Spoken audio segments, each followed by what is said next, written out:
उसी सीरीज को जोड़ते हुए आज मैं बीएससी मैथ्स एंट्रेंस के लिए आपको कोर्सेज के बारे में सारी जानकारी दूंगी। जैसा कि आपको पता है कि हमारे बीएससी के एंट्रेंस में तीन सब्जेक्ट्स आते हैं, फिजिक्स, केमिस्ट्री और मैथ्स। मैथ्स के कुल 50 क्वेश्चंस होते हैं। आप सबको पता है कि मैथ्स सबको टफ लगती है, लेकिन हम आपको मैथ्स इस तरीके से पढ़ाएंगे कि आपको आपके मैक्सिमम टू मैक्सिमम अटेम्प्ट हो और आप जितने अटेम्प्ट करें वो सारे के सारे सही हो। आप सब अपने मार्क्स गेन कर सकते हैं केमिस्ट्री और फिजिक्स से, लेकिन हम आपको मैथ्स इस तरीके से पढ़ाएंगे कि आप अपनी रैंकिंग अच्छी कर सकें, आप अपनी रैंकिंग और ऊपर लेके जा सकें। तो चलिए फ्रेंड्स, अब चलते हैं सिलेबस की ओर कि किस पार्ट से कितना कोर्स आता है, किस पार्ट को पढ़ना चाहिए, किस पार्ट पे ज्यादा ध्यान देना चाहिए, किसके ज्यादा क्वेश्चंस करने चाहिए, किस पार्ट को हमें छोड़ना चाहिए। क्योंकि बीएचयू एंट्रेंस काफी बड़ा सिलेबस है, तो लेकिन हर सब्जेक्ट से, हर चैप्टर से सारे क्वेश्चंस नहीं आते हैं, किसी से कुछ क्वेश्चंस नहीं आते कोई चैप्टर से। तो हम लोग समझेंगे कि स्मार्ट स्ट्रेटजी कैसे करें। लोग हार्ड वर्क तो करते हैं, लेकिन कुछ लोग स्मार्ट वर्क करते हैं और वही आगे निकल जाते हैं उसके लिए। तो हम आपको यहाँ पे सिखाएंगे कि स्मार्ट वर्क कैसे करते हैं। सिलेबस हमारे मेनली 4 पार्ट्स में डिवाइडेड है, ट्रिग्नोमेट्री, अलजेब्रा, कैलकुलस और ज्योमेट्री। पहले हम लोग आइए दो टॉपिक्स के बारे में पढ़ते हैं। सबसे पहले हम लोग ट्रिग्नोमेट्री के बारे में पढ़ेंगे, फिर हम लोग अलजेब्रा की ओर चलेंगे। सबसे पहले ट्रिग्नोमेट्री। ट्रिग्नोमेट्री बेसिकली 3 पार्ट्स में डिवाइडेड है, trigonometrical identities and equations, properties of a triangle and inverse trigonometric functions. तो सबसे पहले ट्रिग्नोमेट्री का सबसे ज्यादा main part trigonometry identities and equations से आता है। उससे कम आपको 4 क्वेश्चन तो मिल ही जाएंगे, 4 से 5 क्वेश्चन आपको मिल ही जाएंगे ट्रिग्नोमेट्री आइडेंटिटीज से। इसमें काफी फॉर्मूलाज हैं, लेकिन हम अब उस फॉर्मूला से फोकस करेंगे जिनसे ज्यादातर क्वेश्चन पूछे जाते हैं, क्योंकि इसमें फॉर्मूला का भंडार है। फॉर्मूला याद करते करते रटते रटते इंसान भूल भी जाता है, लेकिन हम सिर्फ और सिर्फ उन फॉर्मूला पर फोकस करेंगे जिनसे क्वेश्चंस आते हैं और हमेशा आते हैं, और शायद इस साल भी है। और उसके बाद चलते हुए properties of a triangle. Properties of a triangle से 2 या 3 क्वेश्चंस कभी-कभार आ जाते हैं, कभी-कभार एक आता है, 2-3 हम ज्यादा कह देंगे, लेकिन कभी-कभार एक आता है, एक तो कभी-कभार एक आ ही जाता है, लेकिन इसके क्वेश्चंस काफी लेंथी होते हैं। अगर आपसे इसके क्वेश्चंस तुरंत हो जाए तो आप इसको कंटिन्यू करिएगा, वरना इसको स्किप कर दीजिएगा। लेकिन हम आपको ये वाला पार्ट भी कवर करेंगे आपका पढ़ाते वक्त। इसके बाद चलते हुए फिर हम इनवर्स ट्रिग्नोमेट्रिक फंक्शंस के बारे में पढ़ते हैं। ये भी ट्रिग्नोमेट्री का पार्ट है। इससे भी 2-3 क्वेश्चन कभी-कभार पूछे जाते हैं और एक तो पूछा जाता है। इनवर्स ट्रिग्नोमेट्रिक फंक्शंस भी काफी इंटरेस्टिंग टॉपिक है और हम इस तरीके से पढ़ाएंगे कि आपको काफी इंटरेस्ट लगेगा। हम दोनों चीजों को कनेक्ट करेंगे, मतलब trigonometry identities and equations and inverse trigonometry को। तो आप देखेंगे फिर इनमें काफी सिमिलैरिटीज है, तो आपको क्वेश्चन सॉल्व करने में काफी आसानी हो जाएगी अगर हम दोनों को कनेक्ट करते हुए चलेंगे तो। फिर इसके बाद आता है अलजेब्रा का क्वेश्चन। अलजेब्रा का क्वेश्चन काफी ब्रॉड है। अगर पूरे अलजेब्रा के क्वेश्चन को ले लें तो 15 से 16 क्वेश्चन इस पे आपको मिल जाते हैं।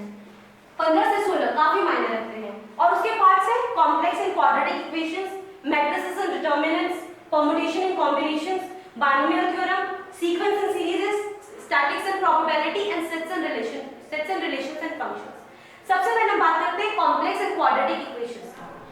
क्वाड्रेटिक इक्वेशंस में हम पढ़ेंगे कैसे हम क्वाड्रेटिक इक्वेशन को सॉल्व करते हैं, कैसे उसके रूट्स निकलते हैं, रूट्स रियल होते हैं कि कॉम्प्लेक्स होते हैं। जब रियल रूट्स की बात होगी तो हम क्वाड्रेटिक इक्वेशंस में रहेंगे, लेकिन जहां पे कॉम्प्लेक्स की बात हो जाएगी हम कॉम्प्लेक्स के चैप्टर में आएंगे। हम दोनों चैप्टर को आपको इस तरीके से पढ़ाएंगे कि आप दोनों चैप्टर रिलेट कर सकें।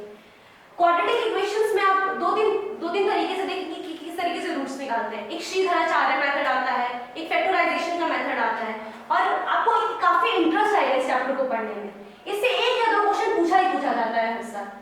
और कॉम्प्लेक्स नंबर्स में मेनली हम आपको पढ़ाएंगे cube root of unity, nth root of unity, किस तरीके से कॉम्प्लेक्स नंबर डिनोट किया जाता है, आयोटा क्या होता है, और किस तरीके से कॉम्प्लेक्स नंबर को हम लोग प्लेन पे हम लोग पॉइंट करते हैं, और भी काफी चीजें हम लोग पढ़ेंगे। इससे भी 2-3 क्वेश्चन आ जाते हैं, तो ये काफी इंपॉर्टेंट चैप्टर है अलजेब्रा का। अब चलते हैं मैट्रिसेस एंड डिटरमिनेंट्स में। मैट्रिसेस एंड डिटरमिनेंट्स काफी छोटा बट काफी सटीक टॉपिक है, और इतना इजी टॉपिक है कि आप इसके क्वेश्चन बड़े आसानी से कर देंगे। मैट्रिसेस एंड डिटरमिनेंट्स में, और काफी बड़ा नहीं है, तो आपको इंटरेस्ट भी रहेगा इसको करने में। इसमें आप पढ़ेंगे कि मैट्रिसेस को किस तरीके से लिखा जाता है, 2 मैट्रिसेस का एडिशन कैसे किया जाता है, 2 मैट्रिसेस का सब्ट्रैक्शन कैसे किया जाता है, 2 मैट्रिसेस का मल्टीप्लिकेशन कैसे किया जाता है, फिर एडजॉइंट ऑफ मैट्रिसेस क्या होता है, एडजॉइंट ऑफ मैट्रिसेस। इसमें काफी ये काफी मेन टॉपिक है, इससे एक क्वेश्चन तो पक्का पक्का आता है। मैट्रिसेस एंड डिटर्मिनेंट्स के बाद हम लोग पढ़ेंगे, फिर मैट्रिसेस के बाद फिर हम लोग चलते हैं डिटर्मिनेंट्स पे। डिटर्मिनेंट्स में आप पढ़ेंगे अगर होमोजीनियस इक्वेशन है, नॉन होमोजीनियस इक्वेशन है, तो किस तरीके उसके कितने सॉल्यूशंस आ रहे हैं, सिंगल सॉल्यूशंस, इनफिनिट सॉल्यूशन या नो सॉल्यूशन। तो ये भी इससे, और ये होमोजीनियस है non homogeneous, number of solution, इससे तो हर साल एक या दो क्वेश्चन पक्का पक्का ही आता है, पक्का पक्का ही आता है। तो ये इससे ये टॉपिक आप हमें, और ये काफी इजी टॉपिक है, इसके क्वेश्चन आप आराम से कर सकते हैं, ये ज्यादा टाइम भी नहीं लेता है, 1 मिनट के अंदर इसके क्वेश्चन हो जाते हैं। तो आप ऐसे टॉपिक्स पे ज्यादा फोकस करिएगा जो कम टाइम में लेकिन मार्क्स ज्यादा देना है। तो ये उनमें से टॉपिक है। एक्चुअली अलजेब्रा ये पूरा ही पार्ट ऐसा है कि कम टाइम लेके ज्यादा मार्क्स दिलाता है, तो आप लोग ज्यादा अलजेब्रा पे फोकस करने की कोशिश करिएगा। अलजेब्रा के बाद हम चलते हैं मैट्रिसेस एंड डिटर्मिनेंट्स के बाद हम लोग चलते हैं परम्यूटेशन एंड कॉम्बिनेशन। सबसे ज्यादा इंटरेस्टिंग चैप्टर है परम्यूटेशन एंड कॉम्बिनेशन। किस तरीके से चीजों का अरेंजमेंट किया जाए, किस तरीके से चीजों का कॉम्बिनेशन किया जाए, n फैक्टोरियल का क्या मतलब होता है, NCR का क्या मतलब होता है, NPR का क्या मतलब होता है, ये सब हम इसमें पढ़ेंगे। अगर कोई नंबर की सीरीज दी गई है तो इस नंबर को कितने तरीके से लिखा जा सकता है, ये सब पढ़ेंगे। काफी इंटरेस्टिंग और काफी इंटरेस्टिंग है, और काफी कम टाइम में इसके क्वेश्चन सॉल्व हो जाते हैं अगर आपको ट्रिक समझ में आ गई है तो। और हम आपको इस तरीके से पढ़ाएंगे कि आपको आसानी से ट्रिक समझ में आ जाए, और अब 20 सेकंड में इसके 20 से 30 सेकंड में आप इसके क्वेश्चन आप सॉल्व कर सकेंगे। इसके क्वेश्चन देखने में बहुत लेंथी होते हैं बट उसका मीनिंग बहुत सिंपल होता है। तो हम आपको इस तरीके से बताएंगे कि आप लेंथी क्वेश्चन को कितने आसानी से कैसे समझ सके और जल्दी कर सके। फिर परम्यूटेशन कॉम्बिनेशन के बाद आता है बाइनोमियल थ्योरम। बाइनोमियल थ्योरम में जैसे कि हम लोग a + b का होल स्क्वायर की प्रॉपर्टी पढ़ते हैं, a² + b² + 2a। अगर मान लीजिए a + b की होल स्क्वायर की जगह a + b की पावर 10 हो, तो हम कैसे उस सीरीज को खोलेंगे, कैसे हम उस सीरीज को खोलेंगे, ये हम बाइनोमियल थ्योरम में पढ़ेंगे। और सिर्फ इतना ही नहीं, मिडिल टर्म कैसे निकालते हैं, दो बाइनोमियल सीरीज की अगर एडिशन कर रहे हैं हम तो वो कैसे निकलेगा, और मिडिल टर्म कैसे निकलेगा, उसके कोएफिशिएंट्स कैसे निकलेंगे, ये सब हम पढ़ेंगे बाइनोमियल थ्योरम में। बाइनोमियल थ्योरम में भी 1 या 2 क्वेश्चन आ जाता है, तो आप इसको भी आराम से, इसको भी ठीक से, और बहुत कम टाइम टेकिंग लेता है ये, तो आप इस पे भी फोकस करिएगा। अब चलते हैं सीक्वेंस एंड सीरीज की टॉपिक में। सीक्वेंस एंड सीरीज की टॉपिक में हम लोग पढ़ेंगे एपी के बारे में, जीपी के बारे में, एचपी के बारे में। एपी का मतलब है अरिथमेटिक प्रोग्रेशन, जीपी का मतलब है ज्योमेट्रिक प्रोग्रेशन, और एचपी का मतलब है हार्मोनिक प्रोग्रेशन। और हम इससे तो क्वेश्चन एक ना एक पूछा ही जाता है। एक तो मैं आपको कम कह दी, 2 या 3 क्वेश्चन कभी-कभार पूछे जाते हैं इससे, सीक्वेंस एंड सीरीज की टॉपिक से। और इसको लेते हुए इसमें एक और आता है कि अगर पॉजिटिव टर्म्स होते हैं हमारे, तो इन तीनों के बीच में रिलेशन क्या होता है, arithmetic mean, geometric mean and harmonic mean के बीच में रिलेशन क्या होता है, हम आपको इसके बारे में बताएंगे। ये 2 मेन टॉपिक है जिससे हमेशा क्वेश्चंस पूछे जाते हैं। हम इसके अलावा भी आपको इस चैप्टर के बारे में बताएंगे, बट ये 2 मेन टॉपिक है जिससे क्वेश्चन हमेशा पूछे ही जाते हैं। अब चलते हैं स्टैटिक्स एंड प्रोबेबिलिटी के बारे में, चैप्टर की ओर। स्टैटिक्स काफी छोटा टॉपिक है और इससे हर साल क्वेश्चंस नहीं पूछे जाते हैं, कभी-कभार पूछ लिए जाते हैं, मुश्किल से 1 या 2 बट पूछे जाते हैं, तो इसलिए हम आपको ये चैप्टर भी पढ़ाएंगे। स्टैटिक्स में mean, mode, median, standard deviation, इन सब के बारे में बताया जाएगा आपको। और फिर आता है प्रोबेबिलिटी। प्रोबेबिलिटी बेसिकली आपको परम्यूटेशन एंड कॉम्बिनेशन अगर आपको समझ में आ गया तो प्रोबेबिलिटी भी आपको समझ में आ जाएगी। प्रोबेबिलिटी का मतलब क्या होता है, favourable number of outcomes divided by total number of outcomes. तो फेवरेबल नंबर ऑफ आउटकम्स किस तरीके से निकलेंगे, जब हम परम्यूटेशन एंड कॉम्बिनेशन सीख जाएंगे, और टोटल नंबर ऑफ आउटकम्स कैसे निकलेंगे, जब हम परम्यूटेशन एंड कॉम्बिनेशन सीख जाएंगे, और फिर हमारा काम रहेगा उन दोनों को डिवाइड करने का। तो ये चीज जो मैं आपको बता रही हूँ, यही चीज पूछी जाती है प्रोबेबिलिटी में, और भी बहुत कुछ पूछा जाता है जो हम इस चैप्टर में आपको कवर करेंगे। तो अगर आपको परम्यूटेशन एंड कॉम्बिनेशन आ गया तो प्रोबेबिलिटी भी आ जाएगी। हम बेसिकली आपको चैप्टर्स में लिंक भी प्रोवाइड करेंगे कि 2 चैप्टर्स में किस तरीके से आप लिंक बैठाएं तो आपको दोनों चैप्टर एक साथ समझ में आ जाएंगे, तो आपको कम मेहनत में ज्यादा मिलेगा। हम आपको इस तरीके की ट्रिक्स भी बताएंगे। आगे आप देखेंगे कि बहुत सारे चैप्टर्स में लिंक भी बैठ रही है। फिर उसके बाद चलते हैं हम लोग sets and relation and function. Sets, हम आपको सेट्स की डेफिनेशन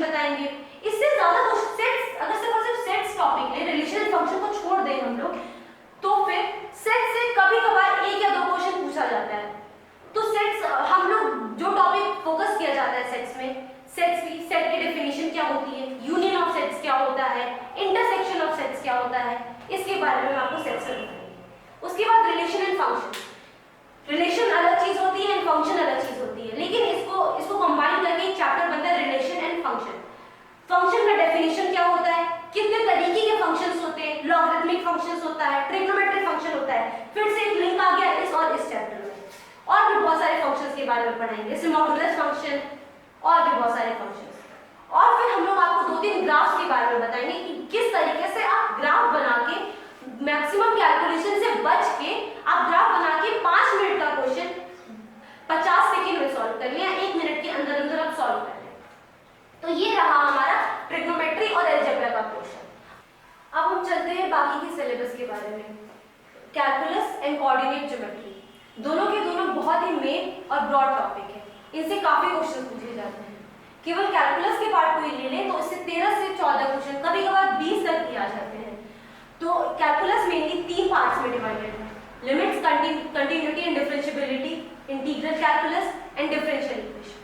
तो पहला देखते हैं लिमिट्स, कंटिन्यूटी एंड डिफरेंशिएबिलिटी। ये कहने को तो एक चैप्टर है, लेकिन इनको मान के चलिए कि 3 चैप्टर्स हैं। लिमिट्स एक अलग चैप्टर, कंटिन्यूटी एक अलग चैप्टर और डिफरेंशिएबिलिटी एक अलग चैप्टर। लिमिट्स के इन तीनों को मिला के देखें तो सबसे ज्यादा पोर्शन लिमिट से पूछा जाता है। लिमिट से पूछा जाता है कि अगर ये कोई इक्वेशन है तो उसकी लिमिट टेंडिंग टू 0 है या इनफिनाइट है या कोई कांस्टेंट नंबर है तो क्या हमारा रिजल्ट आएगा, इससे काफी पूछा जाता है। इसको निकालने के काफी तरीके होते हैं, जैसे कि अगर हमारा 0/0 का फॉर्म आ जाए या इनफिनाइट का फॉर्म आ जाए या कोई और फॉर्म आ जाए तो हम किस तरीके से निकालते हैं। इसके हम लोग 2-3 पार्ट्स पढ़ते हैं, जैसे कि एल हॉस्पिटल रूल और सैंडविच थ्योरम, काफी और थ्योरम्स पढ़ते हैं जो कि हम आपको बताएंगे। वैसे तो लोगों से लिमिट्स नहीं निकलती है, बट हम आपको इस तरीके से बताएंगे लिमिट्स निकालने का तरीका कि आप आसानी से तुरंत लिमिट्स निकाल सकें। अब चलते हैं कंटिन्यूटी की तरफ कि हम कंटिन्यूटी किस तरीके से बताएं उस चीज की कि कोई फंक्शन कंटिन्यूअस है कि नहीं है। तो हम लोग आपको रिलेशन एंड फंक्शंस में जो मैंने थोड़ी देर पहले आपको बताया, रिलेशन एंड फंक्शंस में हम लोग ग्राफ बनाना सीखेंगे। तो ग्राफ की मदद से हम लोग ये बता सकेंगे कि फंक्शन कंटिन्यूअस है कि नहीं है, उसका हम यूज यहाँ पे भी करेंगे कंटिन्यूटी में। तो कंटिन्यूटी में हम मेनली बताएंगे कि फंक्शंस कंटिन्यूअस है कि नहीं है, वो भी 2-3 तरीके से बताएंगे। और फिर आता है डिफरेंशिएबिलिटी और कंटिन्यूटी में एक रिलेशन होता है कि अगर फंक्शन डिफरेंशिएबल है तो क्या कंटिन्यूअस होगा, क्या अगर फंक्शन कंटिन्यूअस है तो क्या डिफरेंशिएबल होगा कि नहीं होगा। तो हम आपको इसके बीच में रिलेशन बताएंगे और किस तरीके से कैसे बताएंगे कि ये फंक्शन इस पोर्शन पे डिफरेंशिएबल है कि नहीं है, उसका निकालने का तरीका बताएंगे। और इतने आसान तरीके से बताएंगे कि आप जिस क्वेश्चन को निकालने में काफी समय लगता है, आप उसको बहुत आसानी से और बहुत इजीली कर सकें। ये टॉपिक, ये लिमिट्स का, वैसे तो कैलकुलस काफी टाइम टेकिंग टॉपिक है अगर इंटीग्रल कैलकुलस को मिला दिया जाए तो इसमें से सबसे जो limits, continuity and differentiability topic है वो काफी कम समय में और स्कोरिंग होता है। तो इसके कैलकुलस पोर्शन से आप लोग इस चैप्टर पे ज्यादा ध्यान दीजिएगा, क्योंकि इस चैप्टर से आप काफी कम टाइम में ज्यादा क्वेश्चंस कर सकते हैं। फिर चलते हैं हम लोग इंटीग्रल कैलकुलस के टॉपिक पे। ये टॉपिक आपका सबसे ज्यादा टाइम टेकिंग टॉपिक है। इसका क्वेश्चन काफी टाइम लेके होता है और कभी कभार नहीं भी होता है। तो मैं आपको ये सजेस्ट जरूर करूंगी इसके क्वेश्चंस आप लोग लास्ट में अटेम्प्ट करें तो ज्यादा अच्छा रहेगा आप लोगों के लिए। इस क्वेश्चंस में जब आप देखें इसका क्वेश्चन बीच में आपको कहीं दिखता है तो इस क्वेश्चंस में सर्कल्स बना ले, इसको लास्ट में अटेम्प्ट करें जब आपके पास टाइम हो या जब आपके पास टाइम बचा हो, क्योंकि हम जानते हैं कि हाँ हमें क्या क्या करना चाहिए, बट हमें क्या छोड़ना चाहिए वो भी हमें पता रहना चाहिए। इसीलिए हम लोग ये इस टॉपिक को हम लोग लास्ट में करने का आपको सजेशन दूंगी। वैसे ये टॉपिक 2 पार्ट्स में डिवाइडेड है, definite integrals and indefinite integrals. हम आपको दोनों पार्ट्स के बारे में बताएंगे। इनडेफिनेट इंटीग्रल्स में काफी फॉर्मूलाज होते हैं, हम आपको इजी ट्रिक्स बताएंगे, 2 फॉर्मूलाज के बीच में रिलेशन बताएंगे कि किस तरीके से आप वो फॉर्मूलाज याद कर सकें। क्योंकि कभी कभार क्या होता है कि डायरेक्ट फॉर्मूला रिलेटेड क्वेश्चन हो जाता है और फिर डायरेक्ट फॉर्मूला रिलेटेड क्वेश्चन हो जाता है तो काफी आसानी होती है इसको सॉल्व करने में। अगर आपको फॉर्मूला याद है तो झट से फॉर्मूला लगाइए और क्वेश्चन सॉल्व कर लीजिए तो आपको मार्क्स मिल जाता है। तो इसीलिए आप इनडेफिनेट इंटीग्रल्स के आप लोग बेसिकली ज्यादातर फॉर्मूला पे ज्यादा फोकस करिएगा। और अगर क्वेश्चन डायरेक्ट अगर आपको फॉर्मूला पे मिल रहा है तो क्वेश्चन को सॉल्व करिएगा, वरना स्किप करने का ज्यादा सोचिएगा। फिर डेफिनेट इंटीग्रल्स, इसके भी हम तरीके बताएंगे किस तरीके से डेफिनेट इंटीग्रल को आसानी से सॉल्व किया जा सकता है। अब फिर आता है हमारा डिफरेंशियल इक्वेशंस। डिफरेंशियल इक्वेशन सबसे ज्यादा इंटरेस्टिंग टॉपिक है, बहुत इंटरेस्टिंग टॉपिक है। इसमें हम आपको पढ़ाएंगे order of differential equation, degree of differential equation किस क्या होती है, किसमें डिग्री डिफाइन होती है, किसमें डिग्री नहीं डिफाइन होती है। जैसे कि डिफरेंशियल इक्वेशन कहने को तो है, लेकिन इसमें इंटीग्रेशन के इनडेफिनेट इंटीग्रल्स के काफी फॉर्मूला यूज होते हैं, तो इस पे आप जरा फोकस करिएगा। मतलब आपको इनडेफिनेट इंटीग्रल्स के फॉर्मूलाज आपको सच में रट लेने हैं, इस तरीके से रट लेने कि आपकी जुबान पे हो, और हम आपको इस ट्रिक में बताएंगे कि किस तरीके से आप इनडेफिनेट इंटीग्रल्स के फॉर्मूलाज रट लें। तो डेफिनेट इंटीग्रल्स में इनका एकदम डायरेक्ट यूज होता है। हम लोग लीनियर डेफिनेट इंटीग्रल्स पढ़ेंगे, जो कि काफी पोर्शन उसका एक दो क्वेश्चन तो पक्का पक्का आ ही जाते हैं ऐसे डिफरेंशियल इक्वेशन से। तो डिफरेंशियल इक्वेशन से एक दो क्वेश्चन आ ही जाते हैं। तो फिर आप तो लीनियर इक्वेशंस हम पढ़ेंगे इसमें, और ऑर्डर और डिग्री से भी काफी क्वेश्चंस आते हैं, तो आप इसको भी फोकस करिएगा, और इससे एक या दो क्वेश्चन पक्का पक्का आता है, तो आप इसको जरूर पढ़िएगा। इसके बाद आता है कोऑर्डिनेट ज्योमेट्री, सबसे ज्यादा इंटरेस्टिंग टॉपिक, सबसे अब आता है कोऑर्डिनेट ज्योमेट्री। कोऑर्डिनेट ज्योमेट्री ऐसा है कि सबसे ज्यादा ये भी बहुत इंटरेस्टिंग टॉपिक है, और काफी कम टाइम में आसानी से आप काफी क्वेश्चन सॉल्व कर सकते हैं। अगर आपको समझ में आ जाए ये टॉपिक, तो आप आराम से 5 क्वेश्चन जल्दी जल्दी सॉल्व कर सकते हैं, क्योंकि ज्यादा फॉर्मूला बेस्ड नहीं, फॉर्मूला इसको हाँ कह सकते हैं कि फॉर्मूला बेस्ड भी होता है, लेकिन अगर आपको फॉर्मूला नहीं भी याद है, अगर आपको तरीका याद है उस चीज का, तो आप आसानी से क्वेश्चन सॉल्व कर सकते हैं, और ये काफी समझने वाला टॉपिक है। तो ये मेनली 4 चीजों में डिवाइडेड है: straight line, conic section, vector and 3 dimensional geometry. तो सबसे पहले आता है स्ट्रेट लाइन। तो हम लोग आपको इसमें बताएंगे कि स्ट्रेट लाइन की कितनी इक्वेशंस, स्ट्रेट लाइन की इक्वेशंस क्या होती हैं, और काफी तरीके से आपको स्ट्रेट लाइन की इक्वेशन सॉल्व करना बताएंगे। स्ट्रेट लाइन से एक या दो तो मैं काफी कम बोलूंगी, 2 या 3 से 4 क्वेश्चंस पूछ लिए जाते हैं स्ट्रेट लाइन से। तो इस स्ट्रेट लाइन काफी इजी टॉपिक है, अगर आप इसमें थोड़ा सा मन लगाएंगे इस टॉपिक पे, तो आप आराम से 3-4 क्वेश्चन सॉल्व कर सकते हैं। फिर आता है conic section topic. Conic section mainly 4 parts में डिवाइडेड है: circle, parabola, ellipse and hyperbola. Circle, तो हम सब में एक कॉमन चीज पढ़ेंगे कि कैसे किसी का लेटेस्ट रेक्टम निकालते हैं, कैसे किसी का फोकस निकालते हैं, ये सब पढ़ेंगे, और किसी का नॉर्मल निकालते हैं, कैसे किसी का टेंजेंट निकालते हैं। नॉर्मल और टेंजेंट स्ट्रेट लाइन की इक्वेशन है, क्योंकि वो एक स्ट्रेट लाइन है, तो आप इसको इस चैप्टर को भी काफी हद तक कनेक्ट कर सकेंगे, और आप इस चैप्टर को समझ लेंगे तो आपको इस चैप्टर को समझने में भी काफी आसानी होगी।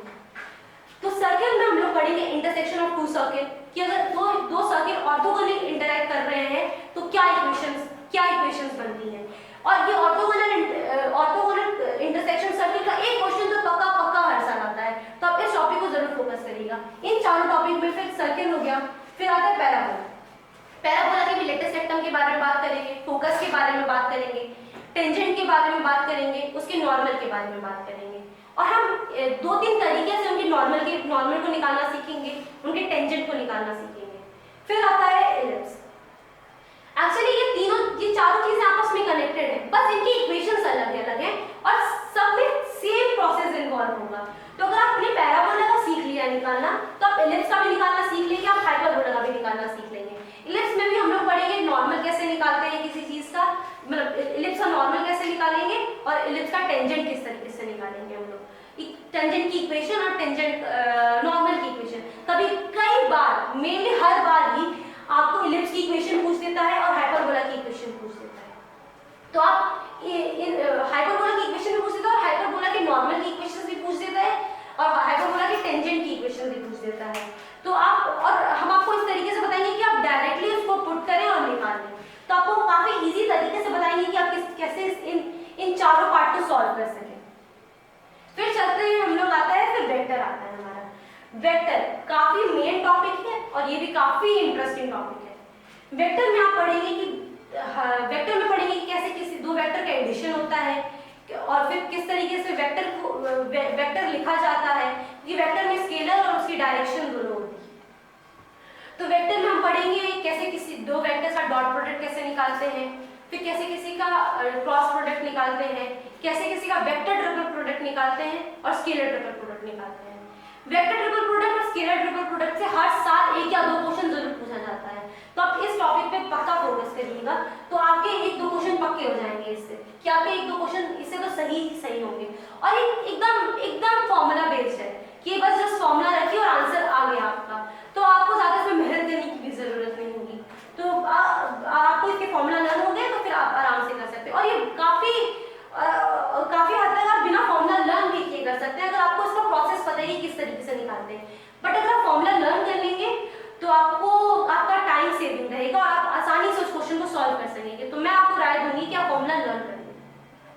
फिर आता है हमारा 3 डायमेंशनल ज्योमेट्री। 3 डायमेंशनल ज्योमेट्री को आप कोनिक सेक्शन, आप मेनली स्ट्रेट लाइन से बहुत ज्यादा कनेक्ट कर पाएंगे। स्ट्रेट लाइन क्या होता है?